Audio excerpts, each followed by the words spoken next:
তৃতীয় খণ্ড পঞ্চম পরিচ্ছেদ। ভক্ত্যা ত্বানন্যয়া শক্য অহমেবং বিধোর্জুন জ্ঞাতুং দ্রষ্টুং চ তত্ত্বেন প্রবিষ্টুং চ পরন্তপঃ।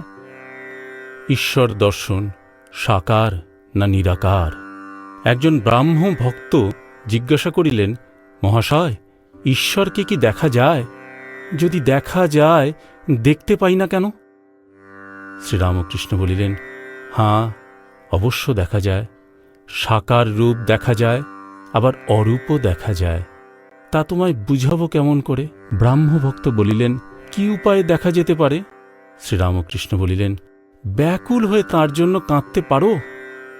লোকে ছেলের জন্য, স্ত্রীর জন্য, টাকার জন্য এক ঘটি কাঁদে, কিন্তু ঈশ্বরের জন্য কে কাঁদছে? যতক্ষণ ছেলে চুষি নিয়ে ভুলে থাকে, মা রান্না বান্না বাড়ির সব কাজ করে। ছেলের যখন চুষি আর ভালো লাগে না, চুষি ফেলে চিৎকার করে কাঁদে, তখন মা ভাতের হাঁড়ি নামিয়ে দূর দূর করে এসে ছেলেকে কোলে লয়।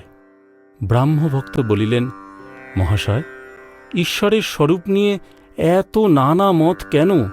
কেউ বলে সাকার, কেউ বলে নিরাকার, আবার সাকারবাদীদের নিকট নানা রূপের কথা শুনতে পাই। এত গণ্ডগোল কেন? শ্রীরামকৃষ্ণ, যে ভক্ত যে রূপ দেখে সে সেই রূপ মনে করে। বাস্তবিক কোনো গণ্ডগোল নাই। তাহাকে কোনো রকমে যদি একবার লাভ করতে পারা যায়, তাহলে তিনি সব বুঝিয়ে দেন। সে পাড়াতেই গেলে না, সব খবর পাবে কেমন করে? একটা গল্প শোনো। একজন বাহ্যে গিয়েছিল। সে দেখলে যে গাছের উপর একটি জানোয়ার রয়েছে। সে এসে আরেকজনকে বললে, দেখো, অমুক গাছে একটি সুন্দর লাল রঙের জানোয়ার দেখে এলাম। লোকটি উত্তর করলে, আমি যখন বাহ্যে গিয়েছিলাম আমিও দেখেছি। তা সে লাল রং হতে যাবে কেন? সে যে সবুজ রং।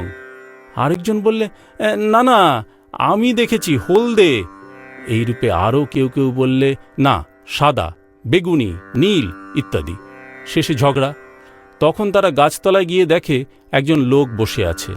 তাকে জিজ্ঞাসা করাতে সে বললে, আমি এই গাছতলায় থাকি, আমি সে জানোয়ারটিকে বেশ জানি। তোমরা যা যা বলছো সব সত্য। সে কখনো লাল, কখনো সবুজ, কখনো হলদে, কখনো নীল, আরও সব কত কি হয়। বহুরূপী। আবার কখনো দেখি কোনো রঙই নাই, কখনো সগুণ, কখনো নির্গুণ। অর্থাৎ যে ব্যক্তি সদা সর্বদা ঈশ্বর চিন্তা করে, সেই জানতে পারে তার স্বরূপ কি। সে ব্যক্তি জানে যে তিনি নানা রূপে দেখা দেন, নানাভাবে দেখা দেন। তিনি সগুণ, আবার তিনি নির্গুণ।